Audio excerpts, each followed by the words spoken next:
let all those other things build up. Yeah, it's true. And then all of a sudden it's like, oh, well, you're a likable dude. Yes, I want to do business with you. Right. Friends. Hey, right. do business with this guy. Hey, I'm Armando Leduc, producer, film actor, and owner of Leduc Entertainment. I've chosen a life off the beaten path and wanted to find others that are doing the same. Spaghetti on the Wall is a show based on all of the years that I've thrown spaghetti on the wall and nurtured what stuck. We will share fun stories, ideas, tips, tricks, and more. Welcome to Spaghetti on the Wall. What's up, what's up, what's up? It is Spaghetti on the Wall, ladies and gentlemen. Another week brought to you by Leduc Entertainment. Ladies and gentlemen, the one and only John Cressend is here. How are you? One and only. He puts the axe in your taxes.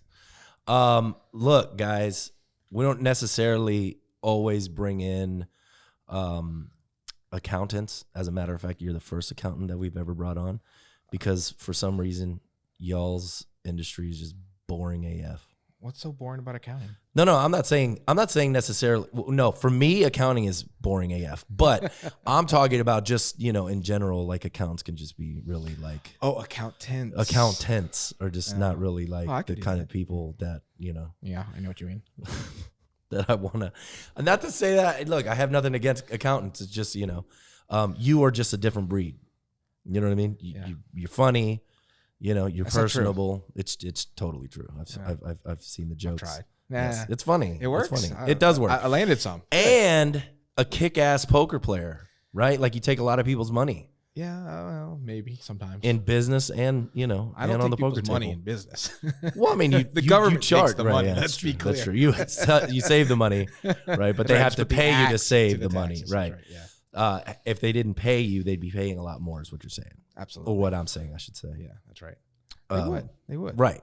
So he is. Look, a little bit about John Cressend. He definitely helped change my life and my business. Got me involved in BNI. Way too much credit. No, I credit. I give credit where credit's due. Yeah, and I really worked do hard. appreciate it. I do. Man in the mirror needs a lot of credit. I do work hard, but it is, listening to the people that come into your life that can help guide you, and you've definitely helped guide me, in the right way. So thank you for that. My pleasure. Yeah. And so if you guys are, in need of accounting services, this is the guy, man. Just go with this guy. He will help you save money. He will help you make money, and super networked. Yeah. You're from here? I am. Born and raised? Born and raised. Right on. Yeah. How come you don't sound like it? What are people born and raised You here know sound what like? you know what they sound like. Either whether they live in Kenner, or whether they live on the West Bank, or whether they live in Chalmette. Like everybody, that's so weird here. From being a transplant, it's just it's like New York, but like New York is huge. Here it's like small, and then you got these. But the people different from pockets. Metairie have that accent thing going. Not really. Are you from Metairie? I am. Oh, okay. Yeah. But like I mean, I hear what you're saying, West Bank. But the Chalmette, West Bank definitely has a sound. Kenner has a sound. Chalmette has a sound. Yeah. And then New Orleans has a sound. Does it? Yeah. Okay. I can't really. I can't do it. I wanted to. I can't say that I I've never truly no. noticed. Hell no. I'm not even gonna try. Yeah. But so yeah, you super neutral. Yeah, I guess. Did you ever leave here, or you? I did. Oh, yeah, for college. Where'd you go? I went to UL in Lafayette. So not really far. Not really far. Yeah. Now those people have some accents. Yes, for But sure. They're kind of cute though. Yeah, I like it. They- The Cajun. they- But they- that's they- another whole thing too. It's right. Like they have different areas around there that right. have like different They pockets. do. And different accents. Thicker Oh depending man, on where you go. and deeper you go Yeah. for sure. Like it's unrecognizable. Yeah. So I got bunch of questions for you, but like I really want to know about your poker life and how you got involved in that, and is it because you are so good at numbers that you are a good poker player? I'm not sure. I think the reason that poker worked out for me was because I literally grew up at the card table. Really? Yeah. So, a family, I have a very card family, not poker necessarily, but they play cards. Sure. Call my mom on the way over here, tell her about something, and she's sitting at the card table. Like what's she playing?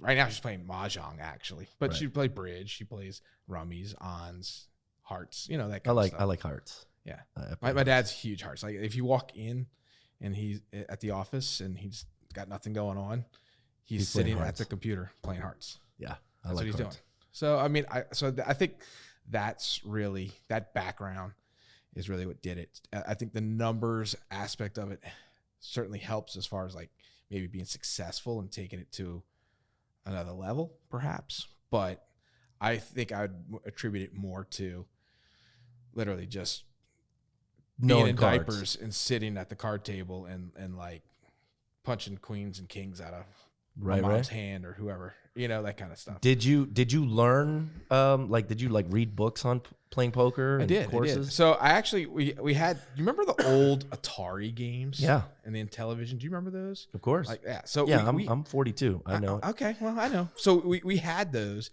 and they had a poker game on there. So I kid you not, I was 5 years old, and I was playing 7-card stud, 5-card draw, 5-card stud. At 5. Oh yeah, and I loved that game. And I literally, I mean, I would put it was that and baseball. Those were my two favorite games to play on. It was actually the Intellivision, not the Atari. And I would just sit there at whatever. And so I understood the game. Now I didn't play through high school or anything like that. Poker wasn't, you know, gambling was bad kind of thing. And then they had that boom. What, in the early 2000s? Yeah, they did. Yeah. You know, the Chris Moneymaker. Anybody could do it. And I'm like, well, I could do that. I mean, it's true. That whole anybody could do it thing, it totally hook, line, sinker me. And I was actually doing really well with that for a while. In fact, pre-Katrina, it was hard to find an accounting job. Really? Yeah, I couldn't find a job. Now, of course, I was in Lafayette. I wasn't here. And the goal was always to go take over the family business, but I wanted to learn somewhere else, right? Go pick up whatever, just different tools, techniques, whatever it is. Well, nobody was hiring. So I got laid off at my first job because I didn't know what I was doing. I was like, it wasn't even public accounting. It was just like it was an auditor position. I'm like, I don't know anything about audit. And it was like in the middle of their close. And so they really didn't take the time to train me. And they're like, you know, you're not really what we're looking for. So I was like, oh, great. So, and I still remember because it was a $24,000 a year job. So like $2,000 a month out of college. I'm like, wow, this is what I worked hard for $2,000 a month. Dude. So, yeah, it was nuts. So, anyway, so I got. What were you expecting? Not that. I don't know what I was expecting, but I was Just more than that. Yeah, more I than mean, I think I was $2,000. out of college. I figured I'd probably be upwards of like 35, 40K, something along those lines. Right. You know, just a basic whatever. Anyway, so I took the job because again, I wanted to learn. And but when I got laid off, I was getting an unemployment check of like $90 a week. And I'm like, I can't live on $90 a week. So As a single guy right out of college? well, I mean, I got to pay rent. My rent was that's $700 true. a That's month. true. Yeah. So I literally took that $92 or $93 check. I would go cash it and I'd go straight to the poker table with it. And- Where? Well, at that time, this is when the kind of the boom took place, you know, and there was a couple of casinos within, 40 minutes maybe drive from where I lived. But at that time, this was before they started kind of cracking down, but not all the bars, but a lot of bar rooms had Poker tables. little poker tables. And so it was easy to find a game. And there was a pool hall right down the street from my house, and they would run these poker tournaments. And they were like, I don't remember what they were, $30 or something to buy in. And they would run 3 in a night. And there would be nights where I'd win like 2 or 3 of them. I would, in a weekend, turn that $90 into $700. Wow. Yeah, it was crazy. And so I was like, man, I could really make this work. So I actually So considered. you took that course from the guy, What course? the guy on TV. No, the I one didn't that take said the that. course. Oh, I thought you said No, it was just watching on. Now I had one of the guys that was dealing. He took me under his wing. He gave me some tips and helped me out. But again, going back to my knowledge of cards, right. You were just it you were was just really natural. good at It it. just picked it up. And this was, like I said, this was during the boom. So this is before people really had time Poker to know the knowledge, right. game and study it and all that. So the only people that were playing it were the professionals. The amateurs were just getting to know it. So it was like just fish in a barrel. I mean, you could just pick up so much. And so I actually contemplated, I was like, I wonder if I could just go ahead and make that move to Vegas, sell off all my stuff and just go. And I really considered it, but I was like, that might not be the best career decision for me.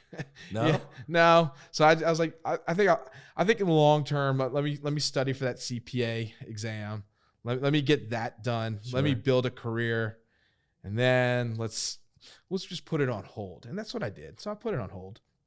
I got married, finished my CPA, had kids, and I played a little bit when the first one was born, and when the second one's born, which you'll learn when that second one comes.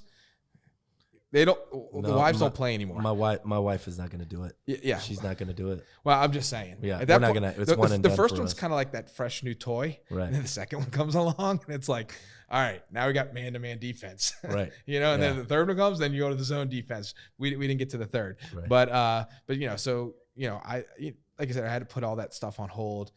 And I started when the youngest one was at the point where, he could semi take care of himself. And when I say take care of himself, I mean like he can go to the bathroom on his own. He can go take a shower or take a bath on his own. He didn't need me to stand over him kind of thing. And at that point, so it was like a little bit at a time. And I went and I would just go play the ones here locally. And I made a couple final tables. And so she was like, she being the wife, I was like, all right, well, I know it's always been kind of your passion. So whatever, just help me, just make sure the kids are taken care of before you go. So we got a little bit more. And then when I had like the first really big score. Well, how much did you win there? The first big score was like 44,000. And so at that point she was like, fine, you know what? Right. Like this is not the worst hobby you can have. So, and that's really been about the last 5 years or so that really has taken off. And then, how do you get into the World Series of Poker? You just go buy in. That's it. That's it. You can go. I could go tomorrow. I could do it and go buy in and see you later. It'd be not smart, but I could. You could. Yeah. You think I should? How much is it? How much is the buy-in? Just 10,000. Well, that's it. You got that in your pocket there. Yeah, pretty much. Yeah. Let's Pennies? go do that. Yeah. Let's go do $10,000 in a sport I'm going to be out on in like, 20 minutes maybe? Could be. You could win 10 million. Yeah. Doubtful, right? I mean, it's definitely luck, and then, what's the percentage skill and luck? So for that event, probably like 70% skill, 30% luck. But skill's going to far outweigh the luck. There is luck involved. Right. I mean, everything you do, there's luck, right? People want to say, oh, it's all luck, or there's no, they want to argue one way or the other. Right. Everything you do is luck. Right. Right? I mean, even in your career, I'm sure you can point at times where you say, I got lucky. Right. It's just, now you're very skilled and your skills put you in a position to be lucky, but there's luck. Sure. So, there's definitely a good bit of that involved. You can't just run purely luck and expect to be successful long term. How do these people like stay at the top? You know what I mean? So they put a lot of work into it. Yeah, but even then, they'll have their ebbs and flows, if you will. There'll be times where even the top professionals will tell you, professional tournament players, they'll say, "Oh, I'm on a negative $200,000 swing right now for the past year." Now of course these are top end pros, and then that 200,000 down year comes back with a $2 million up year. And I think with the top pros, and when I say the top, I mean the big time, at least from a tournament perspective, bigger buy-ins, smaller fields, so they can kind of eliminate some of that variance of Armando, who's never really played, going right, and you're all like, what the hell is this guy doing? Right, like that's how they studied. It's like any other sport. They've studied each other. They know each other. They know their tendencies. And then this guy comes in and he's just like, right. I'm all in every time. They're like, what is this guy doing? So yeah, and so that's where the top guys, they for all lack of explanation, they watch film on each other. Sure. And so the tells and all that. Yeah. Do you do that? Do you watch body language? A little bit. It matters some, but especially seeing how over 20 years how it's progressed, a lot of that has changed. I mean, yeah, when I first started, it was huge. Like, oh, you could just tell. Look at the way he's smirking, or like that kind of stuff. You can ask a question and their reaction to it. Now they're too good. They're too calm. People can reply to you in many ways that a lot of those physical tells go out. They still exist, but it's not as prevalent as probably what it was 15 years ago. The game's changed a lot. Like can you tell if somebody's bluffing? Sometimes, yeah. Sometimes. I mean, that's part of the it's part of what you got to do. Right. And trust me, it's like one of the coolest things too. When you're like, I've got this dead read on this guy. There's no way he has what he's representing. And you call him like king high. And they're like, good hand. And they throw their hand away. And you're like, yes, I just won with king high. Because you just knew that, I mean, everything about the betting pattern to the way that they were sitting in their chair, like something just doesn't smell right here. Do you ever get invited to like house tournaments? Like, oh yeah. Yeah. I mean, this even, look, I'm nowhere near the top, even in this area. But even, let's just say some of the top people, even in the area, you can invite them to your home game. They're not going to go win every time. They may win the most, but they're not going to win every time. So their money spent's just as good. That's true.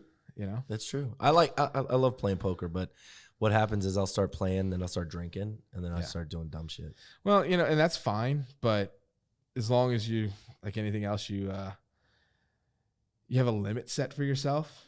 Because, if you got $100 and you want to drink amongst friends, whatever, it's $100. You had a good time. Right. And that's the thing. I love that. That's why I like the poker game. But I wouldn't go sit at Harris for $3,000 and get drunk and go play. No. That's not a good idea. No, that's definitely not a good idea. No, I like playing poker with my friends. Yeah. And if they take my money, whatever. Yeah. Nobody's hurt, Right. Yeah. I mean, we should do that. We should do you play poker? Not very good, but I can try. You should come play poker. Right. He's a wild man. You would not. This guy is just. You wouldn't know what he was doing. So, so you're a poker player and you're an accountant. Yeah. Do you like being an accountant? Yeah, it's a great profession. If you weren't an accountant, what would you be doing? I have no idea. And what's funny is so I took over the family business, but I actually. So. All right, I'm going to go way back here. So my father, who started the business, he I was the youngest of three children. My brother and sister, neither one of them wanted to go into the business. So he's like, dude, you're it. Like, do you want the business or not? He said, and he would tell me the story. He's like, my father, he said, just go to college and just try accounting and see how you like it. Because he wanted to be a football coach. That's what he wanted to do. Your dad? Yeah, he wanted to be a football coach. And, his dad talked him out of it. And it's like, just see. Just go try it for a few, semesters. Well, anyway, long story short, he did it and built his business. He bought a practice back in the 70s and built it up. So he kind of, in the most dad way of doing it was like, my father told me this, so I'm going to tell you the same thing. Just try it. Just see if you like it. And if you don't, do something else. And that's what I did. I was like, okay, well, I guess I'll give it a shot, and I think even going through college, I recognized early on that even if I didn't want to do taxes, having an accounting background is still a very big thing. And I tell prospective college students that all the time. Look, if you want to go business is great, but go get an accounting background. You can do anything you want with an accounting background in business. And that's what they want. They want the accounting background. You don't have to do taxes. You don't have to do anything in accounting. You can get into marketing, you can get into, but knowing the numbers is right. Great. But just having that background is huge. So I people, I don't want to call them people that I mentor, but like just young people that ask me that question, like, hey, what do you think I should do? Like, that's what I think you should do. You can go into finance with it. You can do whatever you want. What you do mentor? I mean, on a small scale. Yeah. Yeah, I do. I guess you're still president. of BNI right now? Yeah. For how long? Till October. Sweet deal. How's it going? It's great. Yeah. Y'all growing again? We are. Cool. Hey, BNI GNO Elite Mm-hmm. here in Metairie. You guys, Mr. B's? Yep. 3 Bs. 3 B's. 3 Mr. Bs. B's is something else, right? Yeah, 3 Bs. 3 B's. On North Turnbull, the one right there in Metairie. So if you guys have a business and you live here in Metairie, but they're considered a New Orleans chapter, right? Well, yes and no. Right. I mean, They want to be known as a New Orleans chapter, right? And it's really just where you're having your breakfast, if you will, is what, right. But we are GNO. So, we definitely consider ourselves the greater New Orleans, but we may go back into the city. We just had to let the COVID stuff run its course. Right. And we still have to let it run its course because, mandates and all that aside, the labor force, which is nuts. Like, what a crazy time we live in. It right is now a with very this labor crazy force. time. Yeah. It's nuts. Yeah. By the way, if you know anybody that wants A maybe job? to get a job in accounting, put them in Right, touch. I'll send them your way. Good luck though finding that person because they don't exist. It's wild. It's wild. It's, yeah. and it's not just me; it's everybody. No, yeah, it's I true. mean, the restaurants. I mean, I see the pain in my clients. I don't understand. So we're hitting a recession, but then we're still having like a job problem, But I think that'll work itself out when people start running out of money. But it's just nuts. Just hard What now. are they doing? I don't know, man. Maybe still living on that unemployment. Or is unemployment still rolling? I think it's unemployment. Is unemployment still happening? Not like what it was. Just started a wave of like people having the mindset to get just freebies. Like I have roommates that are like that. It was just COVID that started the reaction. People get employment, and then now everybody's just after the freebies even more.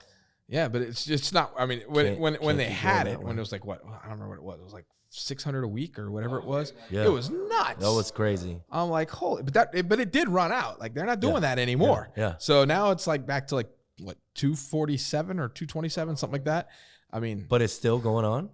well, just standard unemployment. Right. Standard unemployment, but not for COVID. Not for COVID, so So- standard. But I'm like, $200 a week is, Yeah. that's not a whole lot. So why join BNI? Well, if you want to build your business, it's something you need to do. I mean, it's positive networking.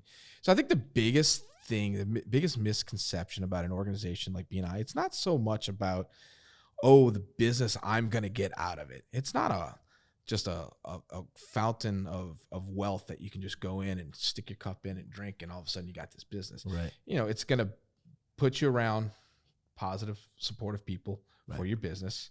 I think you can attest to that. I can there's absolutely attest There's to a that. handful of people that you're just like, hey, I was around the right people and it helped me elevate myself. Yeah. So just being around those people, building, like anything else, just having confidence in yourself. One of my favorite byproducts of BNI is the people who first time they come in and they're real soft-spoken and quiet and they're not really saying much and I don't want to talk. I don't want to give my presentation. They're really quiet and then all of a sudden they're like, they come out of their shell. Right. And well, that's confidence, Yeah. And now when they're meeting with clients or prospective clients, that confidence shows through. And then they can close deals. Right. Right. And so that's where an organization like that is really beneficial to people that people don't quite grasp, at least immediately. And then those that do, that's why they stay around forever. I mean, that's why I'm pushing my 16th year over there. 16 years. Yeah. Wow. 2007 is when I got in. Yeah. So this September we'll have completed my 15th year. Wow. BNI. Yeah. Congratulations. Yeah. Thank you. So, I mean, that's just kind of, when you start seeing that, I mean, because I could certainly look at it and say, oh, well, I don't need it. And no, I don't need it. I don't need the business that's coming out of there. I've got a great, thriving business. Business is going great for me. Right. But it's about so much more than that, and certainly friendships, but friendships aside, it is an investment all the time, but having that available to you is just going to help you to continue build your business and just be a better business owner, And so that's, to me, I feel like no matter where you are as a business owner, you need something like that, whether it's BNI or another organization that's, not necessarily BNI, but just something where you can work on that professional networking and really build that confidence for yourself. Right. So it's just something you should just do. If every business should have a good, effective business should have that advising committee or board, advisory board, just to help you bounce stuff off the wall about your business. Say, hey, what do you think about this? Well, BNI isn't necessarily that, but it is that, very much that. Yeah. I enjoyed the people that I met. Yeah. And the services that I ended up using. Yeah. I really did enjoy that. And then, oh, by the way, you're going to end up getting business out of it. Right. Yeah. And yes. And you get business. Oh, by the way. Yeah. Right. So, but you got to let the business part be back of mind, not front of mind. Right. Let all those other things build up. Yeah. It's true. And then all of a sudden it's like, oh, well, you're a likable dude. Yes, I want to do business with you. Right. Friends. Hey, right. Do business with this guy, And so that's where having that type of thing. Yeah, I can agree. I can agree with that. Maybe I'll come back. You should. I don't know why you left to begin with. I know why you did. I'll tell you why. Well, I've been bouncing around a lot, but you had a lot going on. But I want to come when I can. You know what I mean? But send somebody in my place if I can't. Yeah. And then some people in the chapter were like, yeah, I mean, someone in the chapter was like, no, you can't do that. No, that's not the way it's supposed to work. Yeah. But I mean that. And I understand why, you want to have that same person there weekly, Well, and it's not just that, but I mean, everything I just said only works when it's you doing everything I just said. Yeah. You can't have 4 different people. You're not getting the same impact. Right. Plus, part of what that makes it work, and it is definitely 100% a commitment of your time. That is the biggest. It's not a money suck. It's a time suck. Yeah. But is to show that, hey, you matter to me. And I'm sacrificing my time to be here for you. Yeah. And vice versa. So, like I said, maybe it's not the right organization for everyone, and it's not. It is a business decision. But I mean, you could make the same argument for people who are big in their Mardi Gras crews and they take leadership roles within the crew and they do all the stuff with the crew. I'm sure they're getting business out of it. It's just another opportunity for them to do their thing. Do you do crews? I do, but I'm not nowhere to that level. Do you get business from it? No, but I mean, I'm not looking. I literally do it just as a event to do one day a year. Right. That is just what are you crew of? I'm in Endymion. Oh, okay, cool. Yeah, that's a good one. Yeah, it's a great time. How much is it a year? All in, I typically spend about $1,800 to $2,000. But the to that is that's not just like throws and stuff. I mean, that's we get the limo ride the morning of. We go have a steak lunch at Desi Vega's downtown. We stop by a couple bars, get some drinks at the bars, all part of that package, if you will.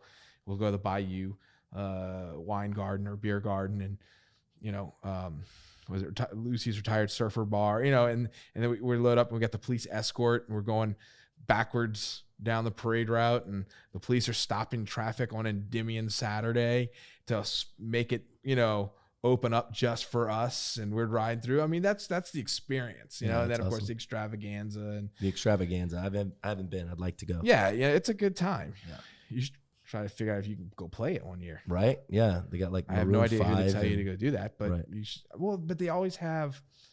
Yeah, the opening act too, for sure. That's the main stage. They have multiple stages. In the Superdome? They do. So they'll have. How does that not other bands how does that not interfere with the other? Well, because the way they have it set up, so they have the lounge. What was that, the club level lounges? Mm-hmm. So they'll have someone in there I don't know, Mixed Nuts or someone like that playing in the lounges, which still has a bunch of people. And then that's while the parade's going on. So the parade's happening down on the floor, and they have these multiple, I don't know. That's cool. I don't know. I don't really want to call it stage, but setups where bands are playing, and it's, That sounds awesome. Yeah. So, and so it's, these local bands, if you will, that are playing them. And then, well, shoot, I think once you're in there, you get to just enjoy the show at that point, Right. you know, and, Right. Maroon 5's coming up, and just go take your spot in the seat somewhere and jam on. You know? Right. That's awesome. Yeah. Yeah. I might join a crew. So you poker, dad. Yep. How long you been married? 15 years. What's the secret? I don't know. Find one that likes you. One that's willing to put up with you. Yeah. I think that's the secret. Is it communication? Is it? Yeah. I work with mine too. Oh, do you? Yeah. You knew that. I feel like I did know that. You did. Yeah. You're just forgetting right now. But yeah. No. I mean, look, she's perfect for me that way. You know, I mean, she's easy to, we're a good yin and yang, if you will. Right. She's, I guess, to the point that you just made for me, which is that she's kind of more in the background. I'm more in the forefront, and she's okay with the background, and I'm okay with being the forefront, and it works together. Right. So, I'm more the face and the meet with the client. She's more the, let me do the stuff behind the scenes, and I'm working on the business. She's working in the business kind of thing. So do you think that people, when they're in a relationship, if they're like the same person, do you think there's a lot of conflict there? Probably, but we're not the same person, even though we're both CPAs, but we're very different. Yeah. And if she heard this, she'd be like, "Oh yes, we are." Yeah. Same with me and my wife. We're both actors and performers, but she loves a good book and wants to go, like, that's her idea of alone time. Like, she wants to grab a book and go sit by a window and read. Whereas I'm like, I want to be busy doing something. Heard. Are you going to retire at some point? I guess. I don't know. Yeah. Do you think you'll just keep doing this or what? Here's the beauty of where my setup is with my business is, and I'm seeing this because I'm kind of living it through my dad's eyes. The relationships that we build in our business do become, they're not personal friendships, but personal friendships are developed. Sure. And so, I'm watching my father, who is, how old is he?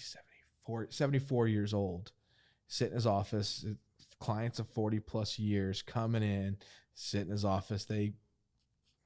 Now they're talking about grandbabies and hip surgeries and, that kind of stuff. But, right. Going through all those things, and he, as long as your mind is sharp, you can continue doing what we do. But he just doesn't do it at the pace that he was doing it. Right. Even 10 years ago.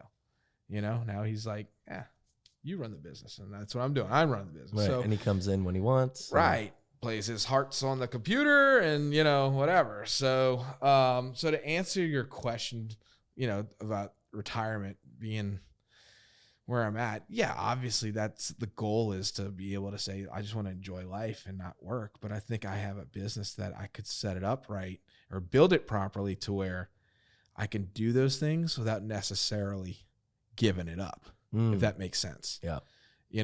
And so I think that comes down to being a business owner as opposed to necessarily being a technician. Gotcha. So some questions for you. Yeah. Crypto. Yeah. How do you factor that in? Like, as you treat that like it's money? How does that work as far as like accounting is concerned? It's still relatively in its infancy. Right. To be able to say for sure. There's definitely accounting going on with it. It just hasn't quite hit the small businesses yet, which I'm sure people will argue with everything I'm saying right now. Absolutely, it's part of small business, but it's really not. I mean, sure.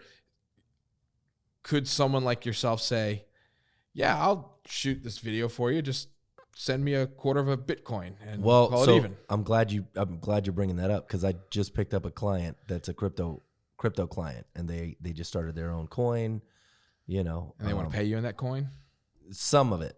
Yeah. Yeah, some of it they're going to pay in the coin, and then some of it's going to be in cash. Yeah, so I mean, it's really just an investment as far as I'm concerned, more so than. But you have to report it, right? Oh, absolutely. Oh, well, when you sell it. So it's something that would sit on you. Now, again, this is something even in the accounting world. where I'm sure they've got it figured out, but they're still kind of figuring out.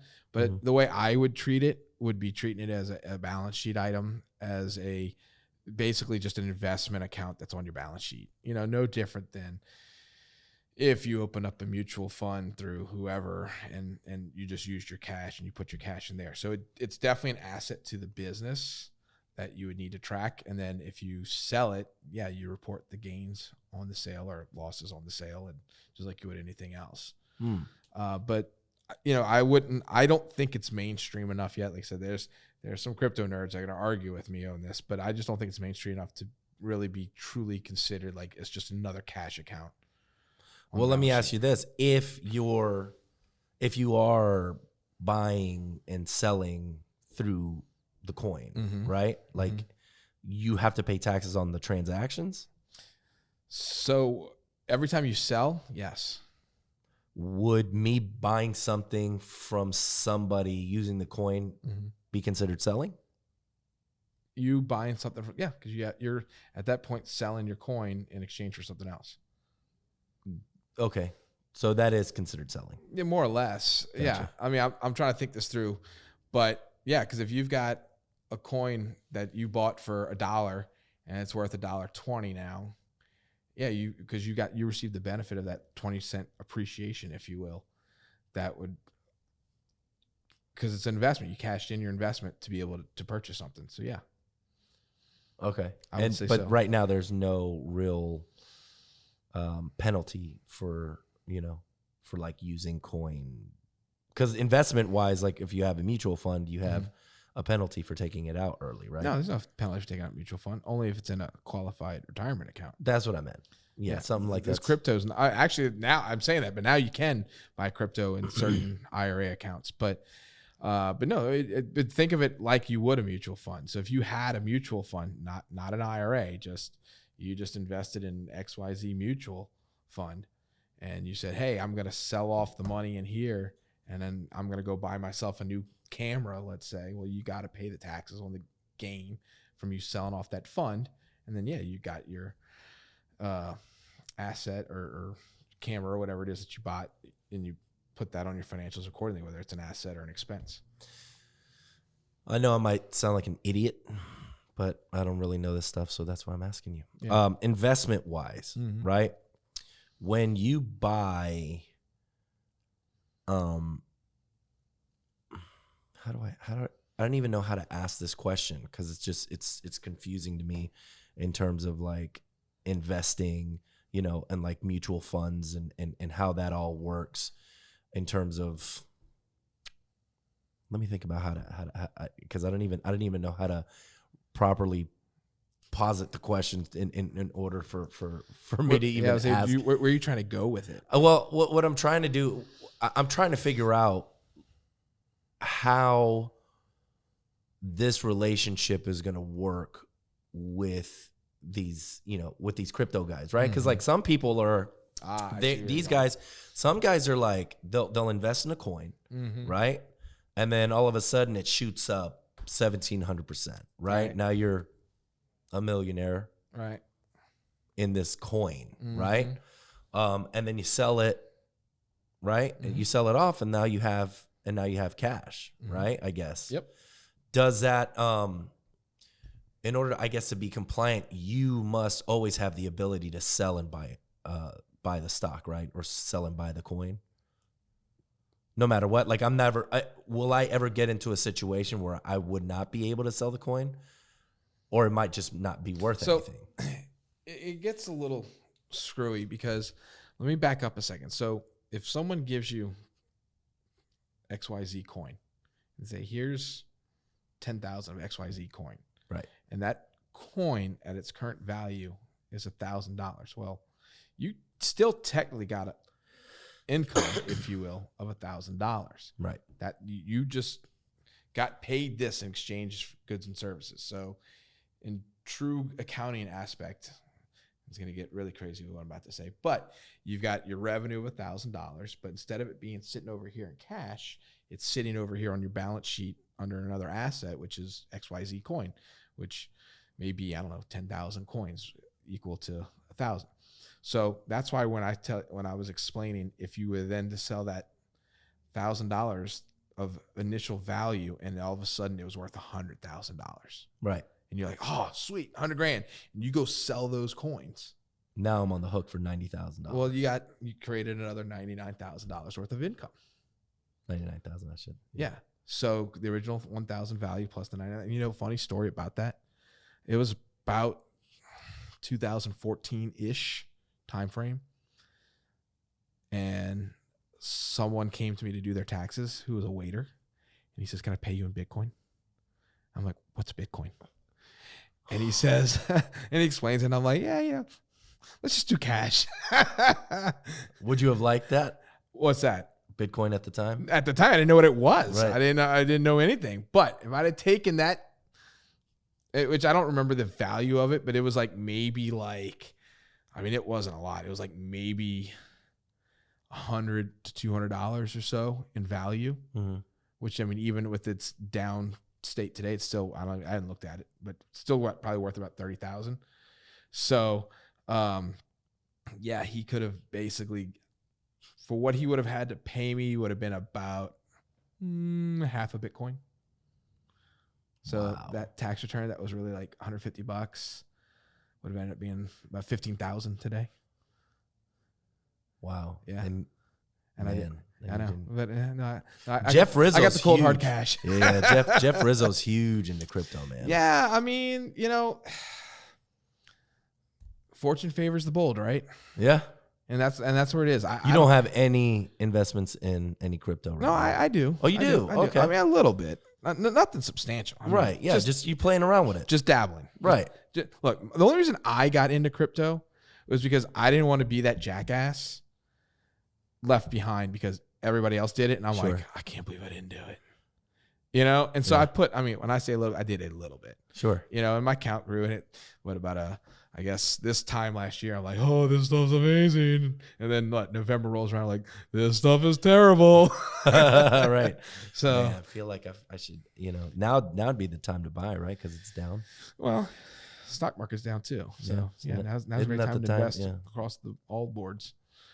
Real estate's not down. Real estate's way up. Too. Real estate is crazy. Although real estate might end up going down, but a whole other conversation. Yeah, for sure.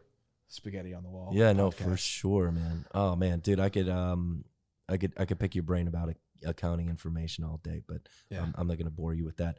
Tell them where they can find you. So I'm on the internet. So yes. CrescentCPA.com. Cressend. CPA.com. Yep. You can find me on social media as well, on Facebook, Cressend CPA LLC. Are y'all on Instagram and LinkedIn and stuff? No, not yet. I probably need to. See, that's part of where I need to make some of these hires, to make sure that, that you can handle the business that comes to and you. I can handle the business now, but to really invest into a full-on marketing campaign, I got to make sure I can take on what, I'm not going to go spend a bunch of money if I'm not going to get some return, right? Yeah, agreed. So, so there's there. And then, of course, our office is not too far up the road from you here. It's true. So we're 2424 Edenborn, right there off the I-10 service road, across from the 5-minute oil change. And that's where we're at. And, happy to save us money. Yeah, that's right. Put the axe to taxes. Dude,